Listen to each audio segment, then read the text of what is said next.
In the previous class, I started Newton's laws of motion. So I was discussing about the free body diagram technique to find the resultant external force on a body when the body is under the action of several coplanar forces. So, of course, we'll be discussing only the examples.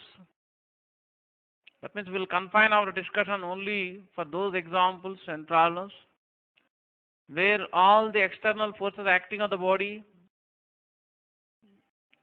can be represented in the same plane,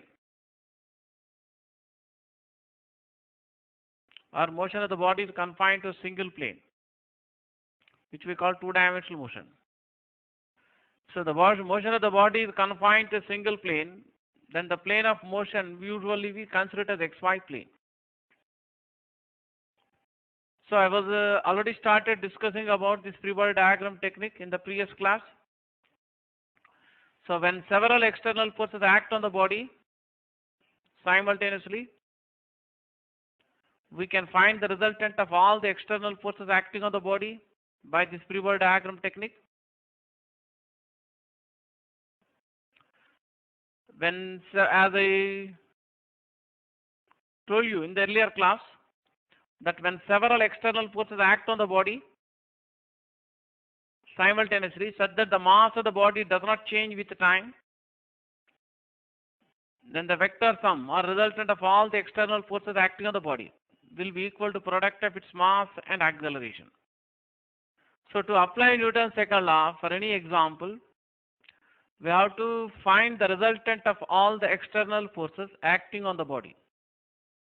And for this we must clearly know what external forces act on the body. To clearly know what external forces act on the body and to find their resultant, we draw a diagram indicating all the external forces acting on the body. So this diagram in which we indicate all the external forces acting on the body is called as the free body diagram of the body.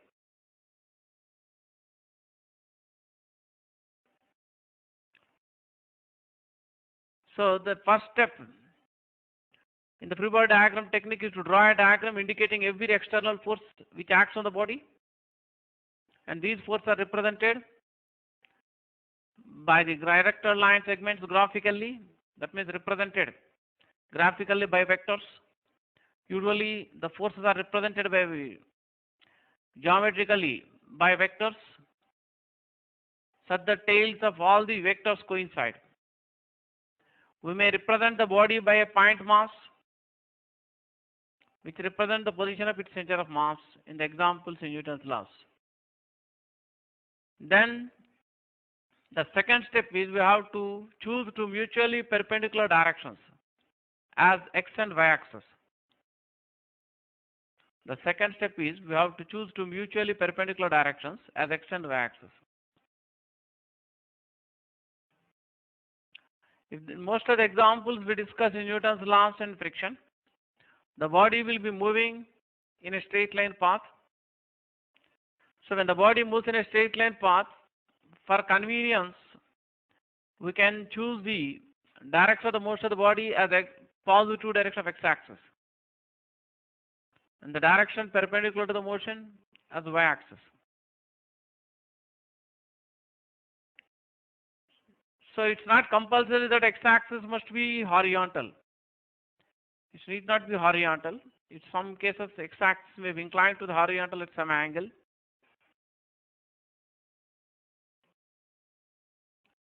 So the first step is to draw a diagram. I am emphasizing the free body diagram technique. I am also repeating shortly the procedural part because we repeatedly use the same technique for most of the problems we discuss in Newton's laws and friction, and also for many problems in other topics. So first we draw a diagram showing all the forces acting on the body, which we call free body diagram of the body. Remember that when the free body diagram for a body, you must show only the forces which act on the body. we should not show the forces exerted by the body in the free body diagram. For example, if you are drawing a free body diagram for a block of mass m, then we must show only the forces acting on the block in the free body diagram. But we should not indicate the forces by the block on the surrounding objects in the free body diagram.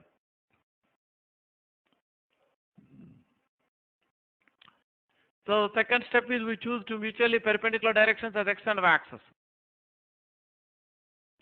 The body moves in a straight line path, then for convenience we may choose the direction of the motion of the body as positive direction of x-axis and direction perpendicular to the motion as y-axis. Then third step is we resolve the forces into rectangular components parallel to x and y-axis. So while solving numerical examples in Newton's laws, some of the students usually sometimes get a doubt which one of the forces need to be resolved into rectangular components for solving a particular problem. Remember that if a force acts along x-axis or parallel to the x-axis, its rectangular component along y-axis is 0. Similarly, if a force acts parallel to y-axis, then its rectangular component along x direction is 0. That means those forces which are inclined to both x and y-axis, I mean those forces which are not parallel to the coordinate axis, they have to be resolved into rectangular components parallel to x and y-axis. Already explained the method to resolve a vector into two rectangular components in the chapter vectors. In general, if a force F bar is resolved into two rectangular components, then the component that makes an angle theta with the direction of the force, or the component which is adjacent to the angle theta, will have magnitude F cos theta, and the other rectangular component will have magnitude F sin theta. So third step is to resolve the forces acting on the body into rectangular components parallel to x and y axis. Next we find the resultant of forces and components along the x direction or parallel to the x direction. That means we have to find x component as the resultant force on the body. This x component as the resultant force on the body is denoted by Fx. To find the value of Fx, we have to add the magnitudes of forces and components which are directed along positive direction of x-axis and subtract the magnitudes of the forces and components which are directed in the negative direction of x-axis. Similarly, we have to find the resultant of forces and components along y direction. That means we have to find the y component of resultant force of the body. This y component of the resultant force of the body denoted by Fy. To find Fy, we have to add the magnitudes of the forces and components which are direct along positive axis and subtract the magnitudes of the forces and components which are directed in the negative direction of y-axis. The y component of resultant force is denoted by Fy.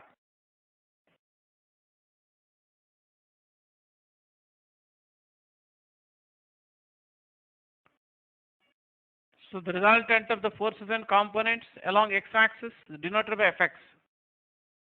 For some of the books that is written as sigma Fx, but I denote it by Fx. Here Fx represents the x component as the resultant of all the external force acting on the body. Similarly, the resultant of forces and components along y direction is denoted by Fy. So Fy represents y component as the resultant force on the body. In some of the numericals, you may get Fx positive. the value of Fx, I mean if you substitute the magnitudes of all the forces in, calculate the value of Fx.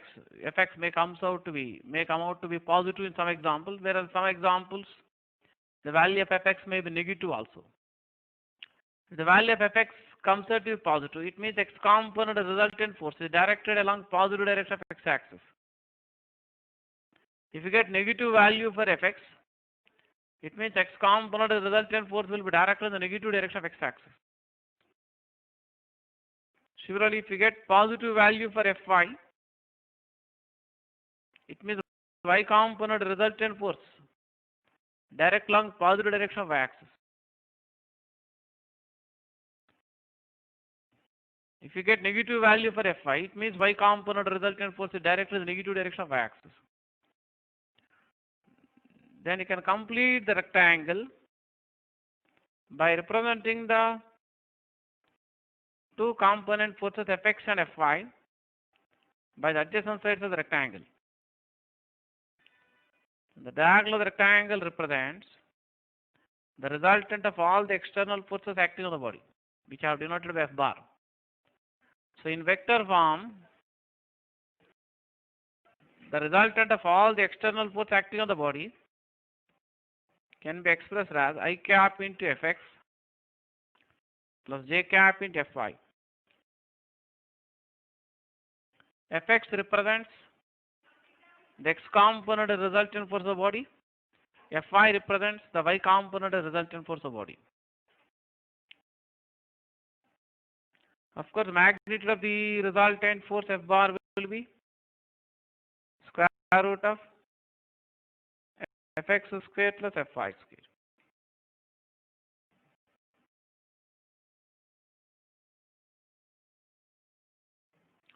So in vector form, Newton's second law can be expressed as F bar equal to ma bar. That means if the mass of the body is constant, then the vector sum of all the external force acting on the body will be equal to product of its mass and acceleration. So you can write F bar is equal to I cap into Fx plus j cap into Fy on the left side. So similarly, the acceleration A bar for the body moving in the xy plane can be written as I cap into Ax plus j cap into Ay. Of course, it is understood that I cap is the unit vector along positive x-axis and j cap is unit vector along positive axis. Ax and Ay are the rectangular components of the acceleration along x and y axis. So equating the x components on both the sides, you get Fx can be written as m into Ax and Fy can be written as m into Ay.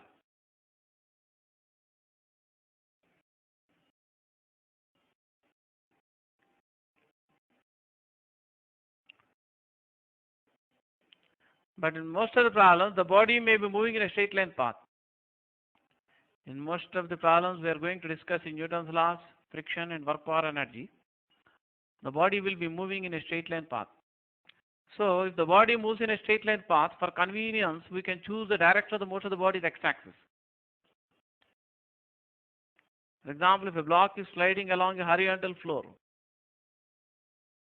then the horizontal direction, which is the direction of the motion of the body, we can take it as x-axis. In vertical upward direction, in the plane of motion as y-axis. But it's not necessary that x-axis is horizontal in all the examples. Suppose if the body is sliding down the inclined surface of a fixed inclined plane, and the direction of the motion of the block, which is parallel to the inclined surface, we can take it as positive direction of x-axis. And direction perpendicular to the motion, we take it as positive direction of y-axis. So if the body moves along x direction and if the body has no acceleration parallel to the y direction, In such problems, we can write Ay equal to 0 and Fy is also equal to 0. So then vector form F bar can be written as resultant of all the force acting on the body can I cap into Fx. So in the scalar notation, the resultant external force on the body can be written as equal Fx. That means if you just find or calculate the resultant of forces and components parallel to the x direction, that can be taken as equal to the resultant force on the body. When the body moves in the x direction and has no motion or no acceleration parallel to the y direction.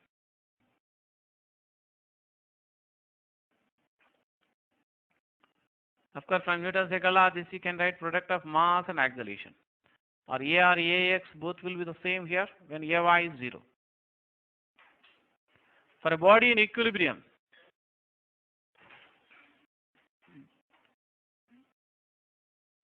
the resultant of all the force acting on the body must be 0.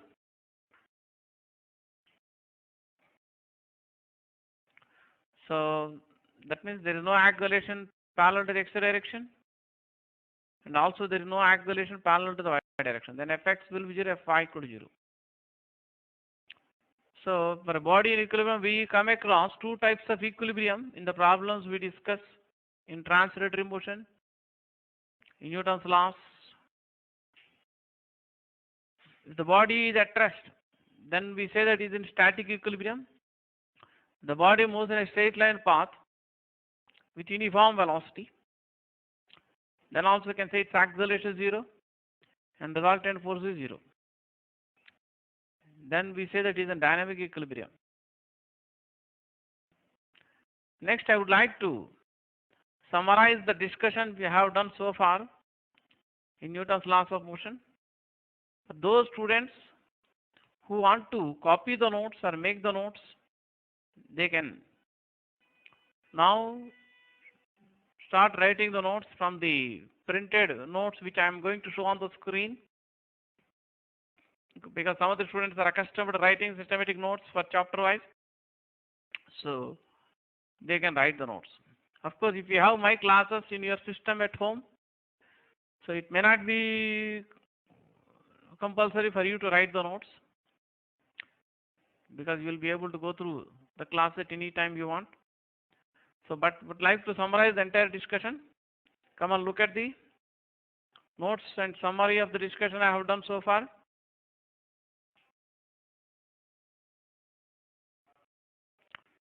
So look at the summary of the discussion I have done so far in Newton's laws of motion. So I am going to show you the summary. So those students who are interested to write the notes, they can keep the paper or notebook ready and pen and start writing the notes right from now. First point. Of course, this notes is not given keeping in view of your intermediate or board examination. This notes is only keeping in view of the preparation for entrance examinations. For statements of Newton's laws, you can read any one of the textbooks. You can also find in school textbooks.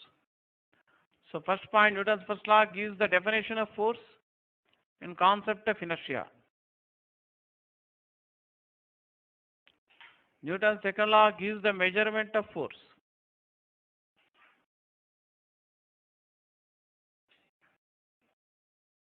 So in general, average value of the external force on a body is denoted by F bar subscript AB, that you can write delta P bar by delta T. Here delta P bar represents change in the linear momentum of the body during the time interval delta T. That means here F bar subscript AB represents the average value of the external force on the body for the time interval delta T. Of course, change in the linear momentum delta P bar for the time interval delta T will be equal to the final momentum minus initial momentum. I mean vector difference of the final momentum and initial momentum. The time interval delta T is very, very small. then the average force tends to become equal to the instantaneous external force. So in instantaneous value of the external force on the body given by F bar equal dP bar by dt. P bar is the linear amount of the body, or dP bar represents the change in the linear amount of the body during the infinitesimally small interval of time dt. You can write P bar equal mv bar. Here m is the mass of the body. So those who are writing the notes, they can write the notes. I mean, those who want to write the notes, they can write the notes. In case you need more time to write the notes, you can take a pause and write the notes.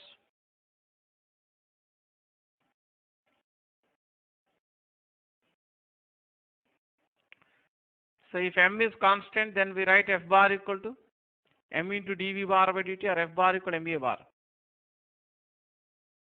Where m is the mass of the body and A bar is the linear acceleration of the body.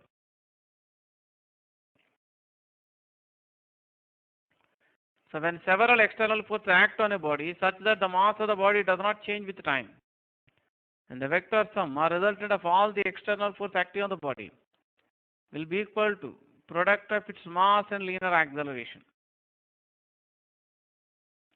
Come on, those who want to write the notes, they can write the notes.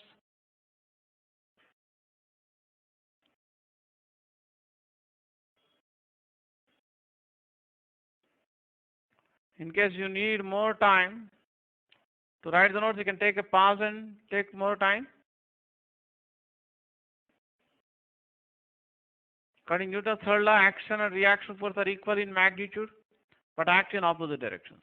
Or we can say from Newton's third law, to every reaction there will be always an equal and opposite reaction. So if two objects A and B interact with each other, then we can mathematically write F bar subscript AB, the negative of F bar subscript BA. As explained earlier, F bar subscript AB represents the force on the object A by the object B, and F bar subscript BA represents the force on object B by the object A. That means the first letter in the subscript represents the object on which the force acts. The next letter in the subscript represents the other object which applies that force.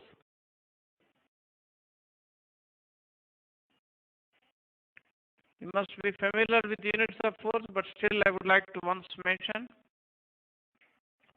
CGS unit of force is, as you know, it is 1 dyne, that you can write 1 gram in centimeter per second square. SI unit of force is 1 Newton, which you can write 1 kilogram into meter per second square.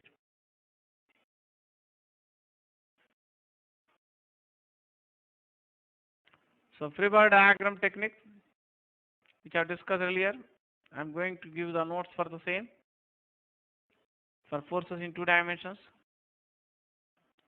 When several external forces act on a body simultaneously, the resultant external force on the body can be found by the free body diagram technique.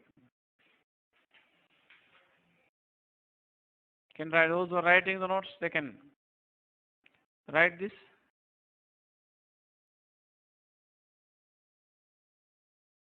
So whenever you need more time to copy the notes, you can take a pause and copy the notes. Step 1 in the free body diagram technique, draw a diagram indicating all the external forces acting on the body.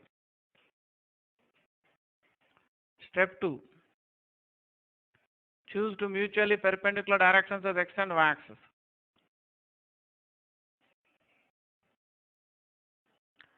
Step 3, the body moves in a straight line path. Then for convenience, we may choose the direction of the motion of the body as x-axis. Come on, those who are writing the notes, they can write the notes.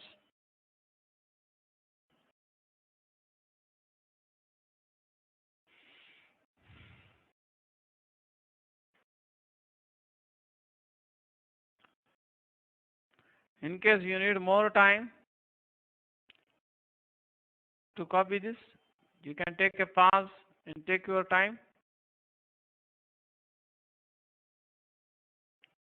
Step 4, resolve the external force acting on the body into rectangular components parallel to x and y axis.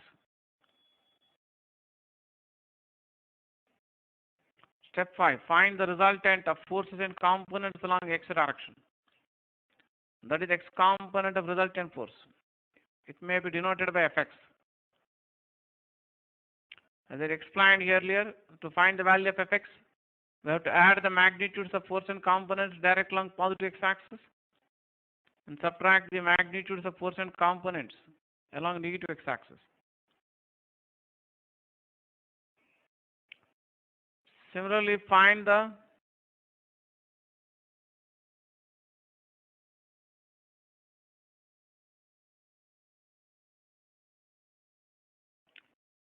resultant of the forces and components along y direction. That is y component of resultant force. It may be denoted by Fy. Explained, to find Fy, you have to add the magnitudes of force and components which are directed along positive axis and subtract the magnitudes of the force and component which are directed in the negative direction of axis. So those who are writing the notes, they can write the notes.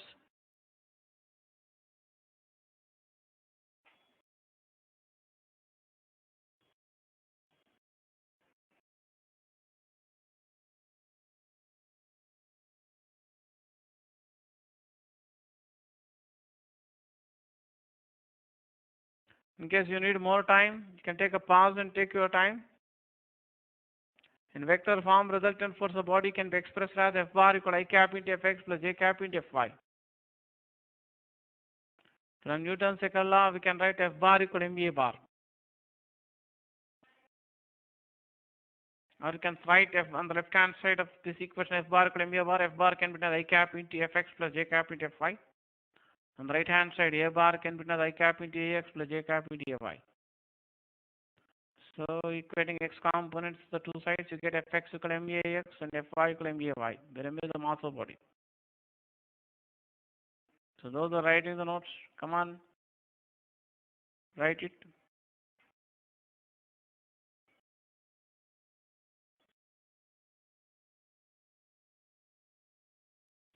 In case you need more time to write the notes, you can take a pause and take more time.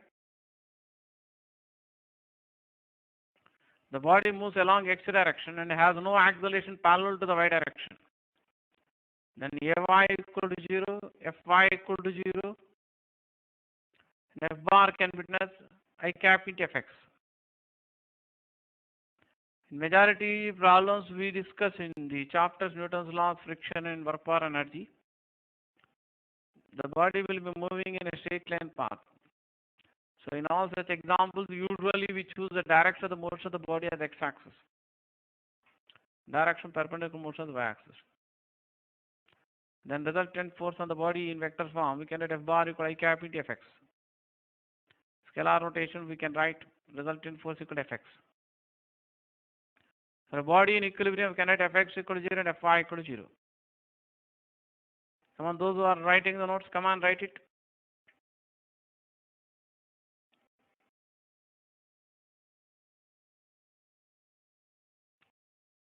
In case you need more time to copy these notes, you can take a pause and take more time. So look at the problem 1. 5 coplanar forces F1 bar, F2 bar, F3 bar, F4 bar and F5 bar act simultaneously in the horizontal plane on a body of mass 10 kg resting on a smooth horizontal floor. F1 bar acts towards east. F2 bar acts in the direction 53 degrees north of east. F3 bar, F4 bar and F5 bar act towards north, west and south respectively. If F1 equal to 50 Newton, F2 equal to 100 Newton, F3 equal to 120 Newton, F4 equal to 60 Newton and F5 equal to 80 Newton. Then find the magnitude and direction of the acceleration of the body. You have to take sine 23 degrees equal to 5 by 13.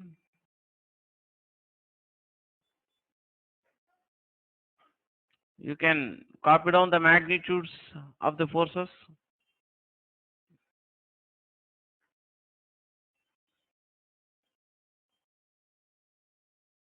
In case you are interested, try it yourself. You can take a pause and try the problem.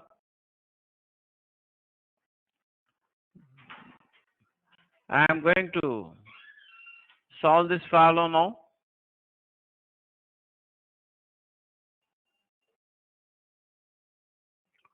So I am going to discuss the first problem in Newton's laws of motion, which I have shown you on the screen earlier.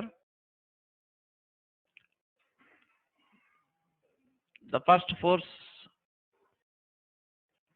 with magnitude F1 equal to 50 Newton acts towards east. So I choose the horizontal direction towards east as positive direction of x-axis, and the horizontal direction towards north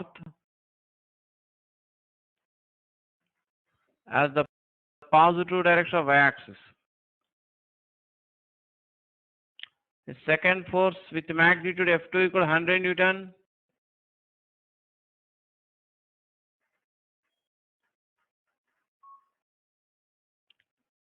acts at an angle of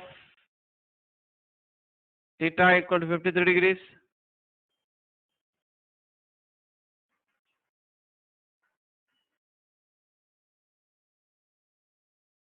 With east direction inclined towards north. It is given the direction of the force F2 bar is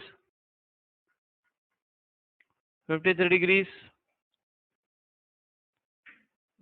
north of east. That means F2 bar makes 53 degrees with east direction and inclined towards north. The third force of magnitude F3 equal to 120 Newton acts towards north. A fourth external force with magnitude F4 equal to 60 Newton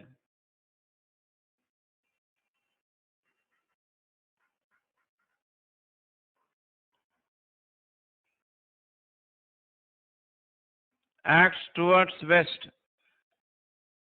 That means the negative direction of x-axis.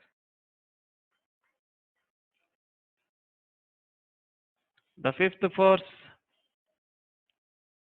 with magnitude F5 equal to 80 Newton acts towards south. Means in the negative direction of y-axis.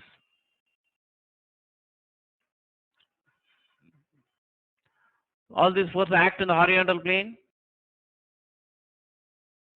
So we can resolve the second force into rectangular components parallel to x and y axis because inclined to both x and y axis. For that, as explained earlier, you can construct a rectangle with adjacent sides along x and y axis such that the force F2 bar acts along the diagonal of the rectangle.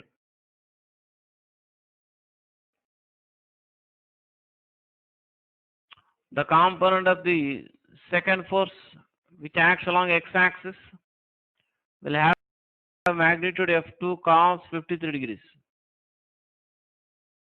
The other rectangular component of second force with magnitude F2 sin 53 degrees acts along positive axis. So we are going to find x and y components of the resultant force on the body. The x component of the resultant force are denoted by F subscript x. As I discussed earlier in the Freeburg diagram technique, to find Fx, you can add the magnitudes of the forces and components which act along positive direction of x-axis and subtract the magnitude of the force in the negative direction of x-axis. So Fx can be written as F1 plus F2 cos 53 degrees minus F4. So here F1 equal to 50 Newton, F2 equal to 100 Newton, cos 53 degrees equal to 3 by 5, F4 equal to 60 Newton. Can simplify this to find Fx. So you get Fx equal to 50 Newton. The similar way you can try to find the y component resultant force. The y component resultant force is denoted by phi. To find Fy, you have to add the magnitudes of the force and components direct along positive y-axis and subtract the magnitude of the force in the negative direction of y-axis.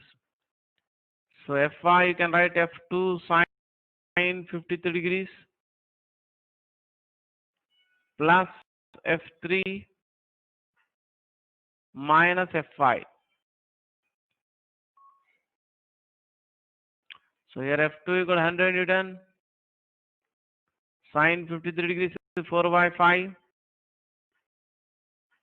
F3 equal to 120 Newton, F5 equal to 80 Newton.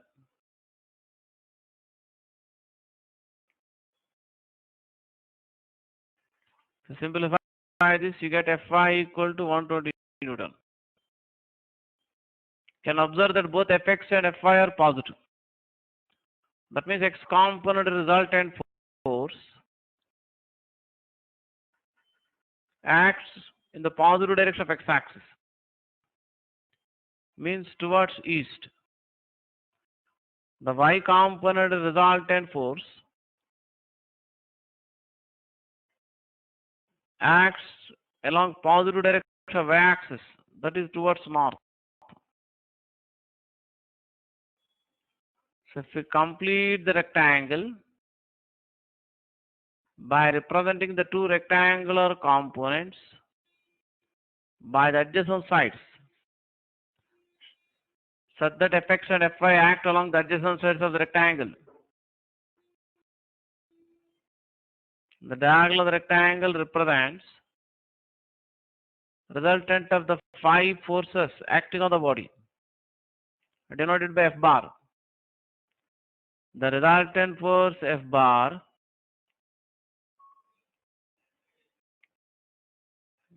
makes some angle. Let us try to find, usually we try to find the angle made by the resultant with force of larger magnitude. So F with component of larger, Fy is larger than Fx, so we try to find the angle with Fy. Let beta denote the angle made by the resultant force with y-axis, that is with north direction. So you can, in vector form, resultant force you can write F bar equal to I cap into Fx plus J cap into Fy. So magnitude of the resultant force is given by F equal to under root of Fx square plus Fy square. Here Fx equal to 50 newtons, Fy equal to 120 Newton. You can simplify this yourself. You get magnitude of the resultant of all the 5 forces acting on the body will be 130 Newton. Now from Newton's second law, the magnitude of the resultant of all the forces acting on the body will be equal to product of mass of the body and magnitude of acceleration. Or magnitude of the acceleration is equal to magnitude of the resultant of all the forces on the body by mass of the body. Magnitude of the resultant of all the forces 130 Newton, mass of the body 10 kg. Therefore, magnitude of the acceleration you get 13 meter per second square. Direction of the acceleration is same as the direction of the resultant force of body. For that, we'll try to find the angle beta. From the figure, you can observe cos beta equal to Fy by F. Or you can write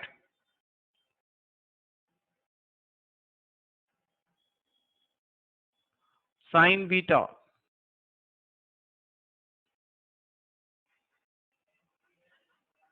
Fy is 120 newtons.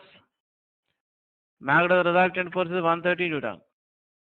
So you get cos beta 12 by 13. In the problem, you are given that sin 23 degrees is 5 by 13. So if you know sin theta, you should be knowing how to calculate cos theta. So you can calculate cos 23 degrees yourself. The value of cos 23 degrees comes out to be 12 by 13. That means you can conclude that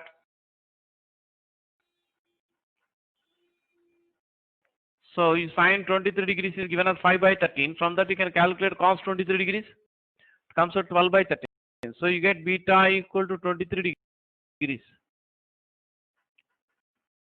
That means you can write the answer as 10 meter per second square in the direction 23 degrees east of north. You are asked to find magnitude and direction of the acceleration of the body. The acceleration, not 10 meter per second square, if you have to correct it, it is 13 meter per second square. So again I repeat, the magnitude of the acceleration is 13 meter per second square and direction of the acceleration is 23 degrees east of north. So answer is 13 meter per second square in the direction 23 degrees east of north. So if you want to copy the solution of the problem, you can copy the solution of the problem.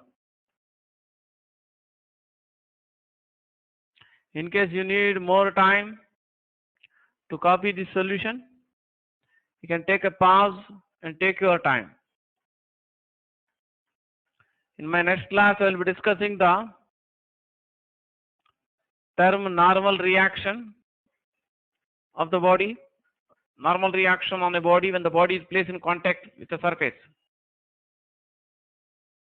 And force problems related to the bodies in contact.